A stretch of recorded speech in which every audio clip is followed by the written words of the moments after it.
ගීතාවලිය 26 වෙනි ගීතිකාව. සම්පූර්ණ හෙවත් අවංක අයගේ ඉල්ලීම. දාවිඩ්ගේ ගීතයකි. ස්වාමිනි, මම විනිශ්චය කළ මැනව. මක් නිසාද මම නිර්දෝෂකමින් හැසිරුණෙමි. මම නොසෙල්වී ස්වාමීන් කෙරෙහි විශ්වාස කළෙමි. ස්වාමිනි, මා සෝදිසි කොට පරීක්ෂා කළ මැනව. මගේ හෘදයත් සිතත් විමසා බැලුව මැනව. මක් නිසාද ඔබගේ කරුණා ගුණය මගේ ඇස් හමුයේය. ඔබගේ සැබෑකමෙහි හැසිරුණෙමි. මම බොරුකාර මිනිසුන් සමග හිඳ නොගතිමි. රැවටිලිකාරයන් සමගද නොයමි. නපුරුකම් කරන්නන්ගේ සමාගමට වෛර වෙමි. දුෂ්ටයන් සමග හිඳ නොගන්නෙමි. ස්වාමිනි, ස්තුති ශබ්දය ඇසෙන්ට සලස්වන පිණිසද, ඔබගේ සියලු ආශ්චර්යමත් ක්‍රියා ප්‍රකාශ කරන පිණිසද, නිදොස්කමින් මාගේ අත් සෝදා ඔබගේ පූජාසනය ප්‍රදක්ෂිනා කරන්නෙමි. ස්වාමිනි, ඔබගේ ගෘහවාසයටත් ඔබගේ තේජස පිහිටි ස්ථානයටත් ප්‍රේම කරමි.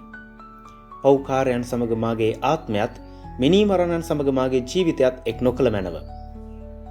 ඔවුන්ගේ අත්වල පවිටුකම ඇත්තේය. ඔවුන්ගේ දකුණත අත්ලසින් පිරී තිබේ. මම වනාහි නිර්දෝෂකමින් හැසිරෙන්නෙමි. මා මුදා මට කරුණා කළ මැනව. මාගේ පය සමබිමෙකි පිහිටා තිබේ. සභාවලදී ස්වාමීන්ට ප්‍රශංසා කරන්න.